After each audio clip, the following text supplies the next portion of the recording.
Tá, mas você sabe o que aconteceu no primeiro reinado? O reinado de Dom Pedro I, logo após a saída de Dom João VI do Brasil por causa da Revolução do Porto, que ocorreu em 1820. Então, você sabe o que aconteceu no primeiro reinado? A independência é um exemplo. Então, vamos lá. Olá, eu sou o Matheus, apresentador do História Fácil. A história fácil é fazer a história não parecer ser tão complicada, que não é. É uma coisa simples. Então, vamos lá. O início do primeiro reinado foi marcado com guerras, com as resistências a favor da independência do Brasil. Antes da independência, no município do Campo Maior, no Piauí, ocorreu a Batalha de Genipapo. A batalha ocorreu em 13 de março de 1823. Na luta, piauienses apoiados por maranhenses e cearenses favoráveis à independência combateram as tropas portuguesas, comandada pelo governador João José da Cunha Fidié, que desejavam manter as províncias do Norte e Nordeste fiéis a Portugal. O movimento teve forte caráter popular. Estima-se que mais de 2.000 sertanejos, entre vaqueiros, artesãos, fazendeiros, roceiros, lavradores e até mesmo escravos, tinham participado do conflito. Eles armaram-se com instrumentos de trabalho, como foices e enxadas. Apesar da resistência sertaneja, as tropas de Fidié venceram o conflito e fizeram cerca de 500 prisioneiros. Porém, após a batalha, um grupo de sertanejos invadiu o acampamento militar dos portugueses e apreendeu armamentos, munições e dinheiro. Além disso, muitos soldados desertaram. Assim, Fidié se viu obrigado a sair do Piauí, seguindo para o Maranhão, onde foi preso e mandado de volta a Portugal. Na Bahia, a guerra contra as tropas portuguesas contou com o apoio dos oficiais ingleses. O conflito terminou em 2 de julho de 1823, com a vitória das forças inglesas e imperiais. Esse dia ficou marcado como a independência da Bahia e até hoje é comemorada por lá. Eu estou lendo um livro, tá? Que é um livro didático normal. Além dos conflitos internos, em 1823, também ocorreram eleições para a Assembleia Constituinte. Ela tinha por objetivo elaborar a primeira Constituição no Brasil. A última foi em 1988, logo após a ditadura. Tarefa essencial na construção do novo Estado, instalada em maio. A Assembleia reunia advogados, padres, funcionários públicos, civis e militares. Os constituintes estavam divididos em duas correntes distintas: os partidários do imperador, que queria o poder centrado ao Dom Pedro I, e também teve os contrários do imperador, que pediam que diminuíssem o poder, tendo a famosa monarquia constitucional, que era a monarquia da Inglaterra, né? Da época que a Inglaterra era uma das únicas monarquias constitucionais e até hoje é monarquia constitucional.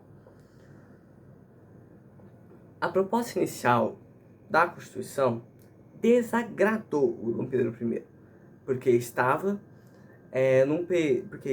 acostumado com o absolutismo, onde o rei manda em absolutamente tudo.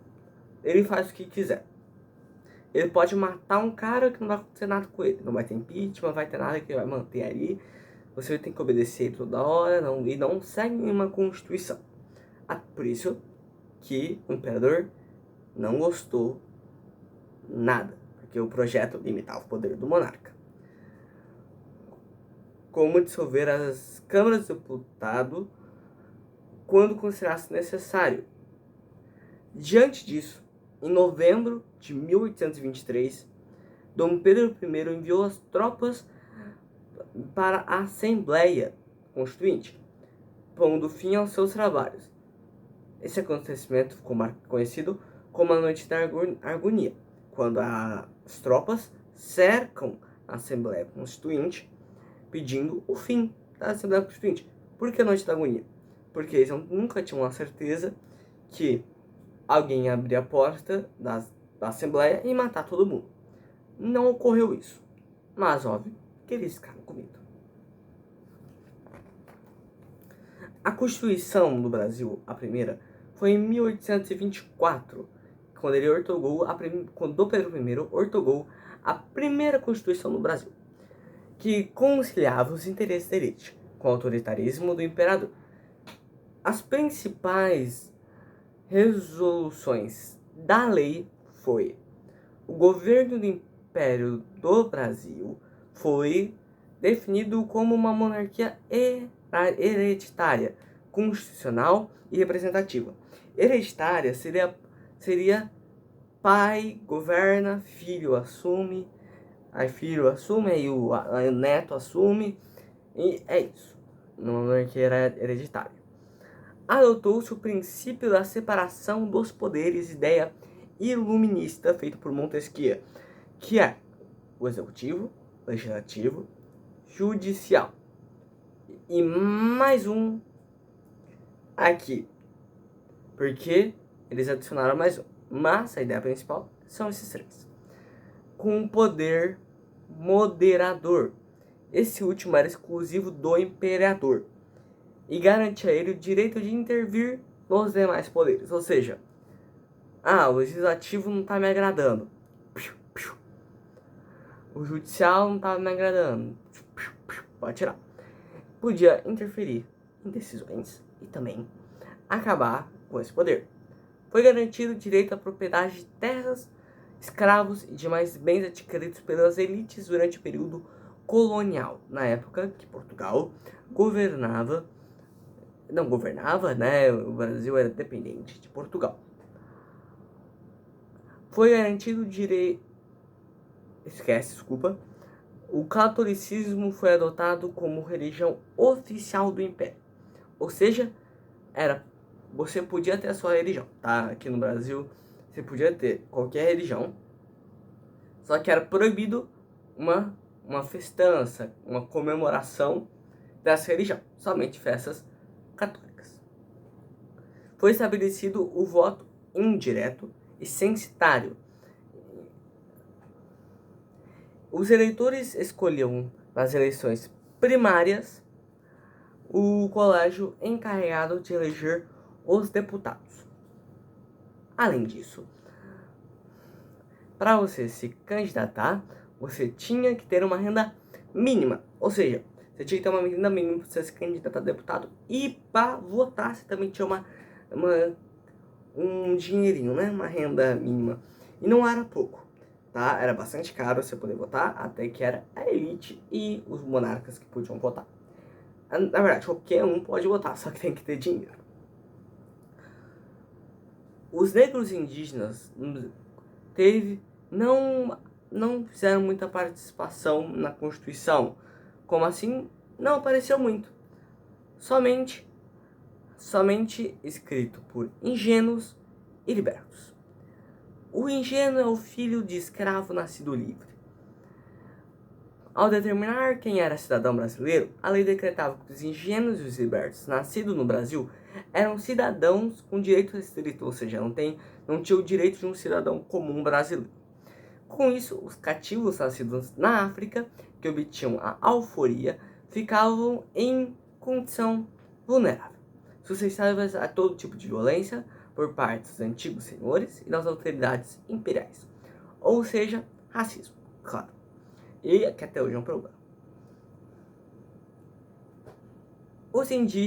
Em relação aos indígenas, o estadista José Bonifácio apresentou a Assembleia Constituinte de 1823, uma proposta para integrá-los socialmente por meio da educação, do trabalho, dos casamentos mistos e dos convívios com o homem branco, Entretanto, o projeto foi excluído da Constituição de 1824. Apenas com a Constituição de 88, os indígenas conquistaram direito e sua identidade étnica e as terras que tradicionalmente ocupavam. Mas voltando ao Nordeste, em 1824 ocorre a revolta em Pernambuco, que é a dissolução da Assembleia Constituinte de 1823 e o caráter centralizado.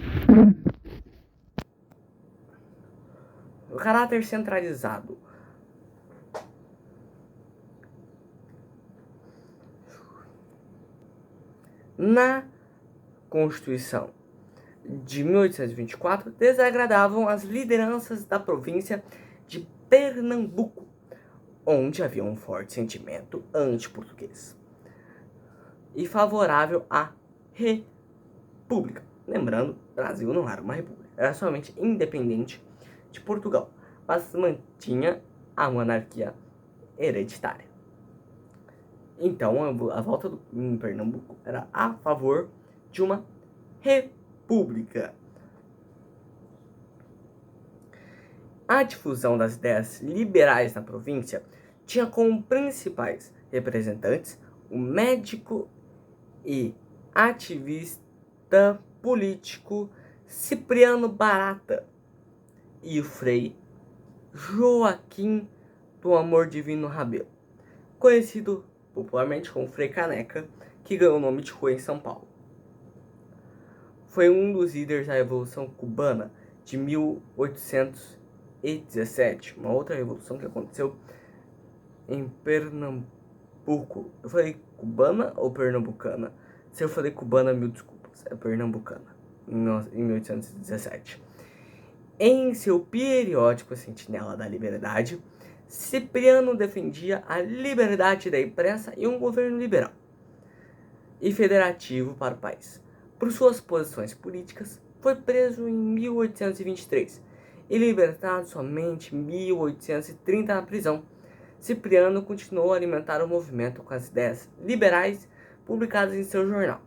Já Frei Caneca, por meio de seu jornal O Tifes Pernambucano, denunciava o autoritarismo do governo imperial e propagava os ideais republicanos e conclamava o povo à revolta.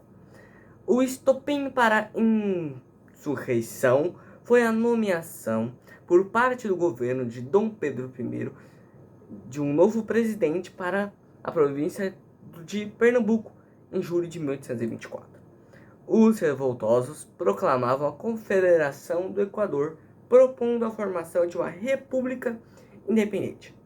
No Rio Grande do Norte, Ceará, Piauí e Paraíba aderiram à revolta.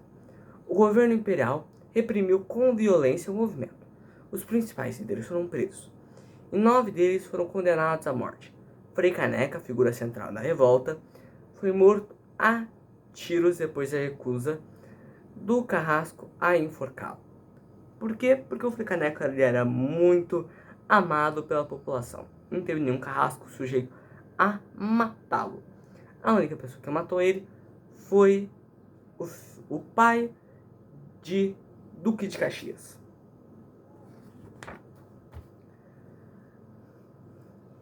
Ainda durante o governo de Dom João VI, voltando ao governo de Dom João VI, a banda oriental, atual Uruguai, na Bacia do Prata, foi incorporada ao Brasil com o nome de Província Cisplatina. O controle da região era motivo de conflitos entre portugueses e espanhóis desde o século XVIII e tornou-se um problema também para Dom Pedro I. Em 1825, rebeldes da província Cisplatina declararam ruptura com o Brasil e a incorporação daquela região às Províncias Unidas do Rio da Prata, atual Argentina.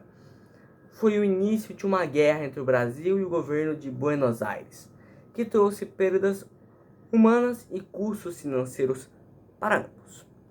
Isso é importante pro final do primeiro reinado. Então, guarda isso. Trouxe perdas humanas e custo financeiro para ambos, ou seja, para a Argentina e para o Brasil. Ou seja, o Brasil teve que gastar bastante com a Guerra da Cisplatina. A guerra terminou em 1828 com a independência da província Cisplatina, que passou-se a se chamar República Oriental do Uruguai. O Uruguai, que fica naquele pedacinho do sul ali, que faz divisa com Rio Grande do Sul do Brasil. A crise econômica financeira marcou o governo de Dom Pedro I. E um dos motivos era a Guerra da Província de Cisplatina. Porque, imagina, você tem que gastar muito dinheiro para poder fazer uma guerra. Até por isso que muitos países já caíram o poder e até acabaram por causa disso. Exemplo disso, União Soviética. Mas voltando ao assunto, o baixo preço também dos produtos agrícolas no mercado internacional e os elevados gastos militares, com a independência também, aumentaram a dívida pública.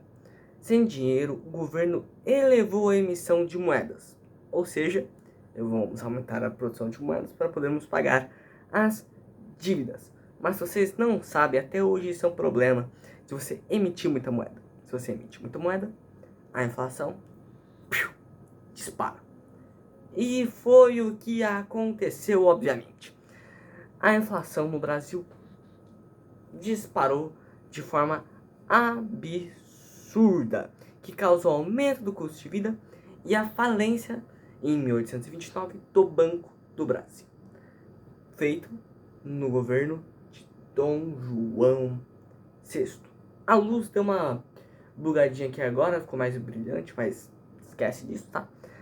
A crise econômica intensificou o conflito entre o imperador e o poder legislativo, principalmente com a Guerra da Cisplatina, que eu acabei de falar com vocês, e obrigou o governo a elevar os impostos para sustentar o conflito. A Câmara dos Deputados, dominada pela oposição, só foi convocada em 1826, visando controlar o Senado. O imperador escolheu seus membros numa lista de 3 candidatos mais votados em cada província.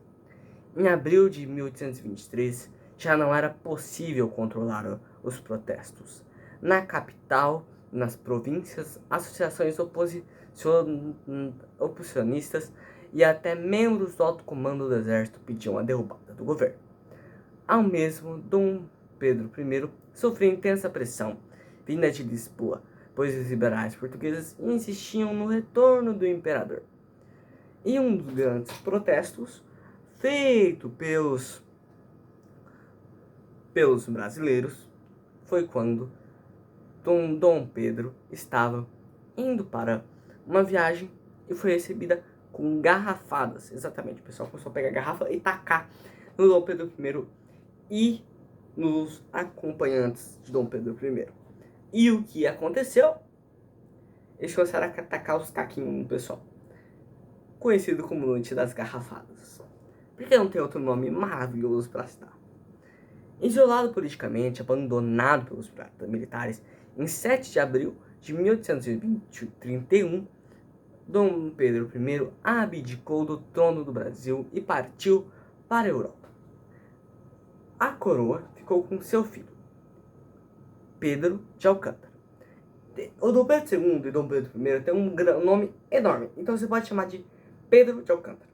Muito mais fácil. E ele virou rei aos 5 anos de idade, Dom Pedro II.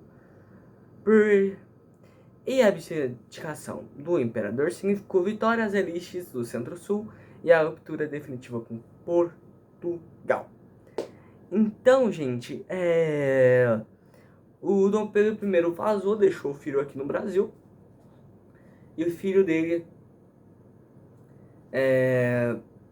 ficou aqui com 5 anos. E logo depois Dom Pedro I morre, decorrente a uma tuberculose. Por que ele se contaminou com tuberculose? Porque Dom Pedro I ele era festeiro, amava uma festa, amava uma balada, amava uma night. E obviamente naquela aglomeração toda. Sem nenhum tipo de proteção antibiótica e nada do gênero, era óbvio que ele ia se contaminar. Dom Pedro I morreu, escreveu uma carta ao filho, que eu não irei ler aqui. Mas se você quiser pesquisar na internet, você pode, que você irá achar o resultado provavelmente. E até a carta oficial, que está preservada até hoje. Muito obrigado a todos.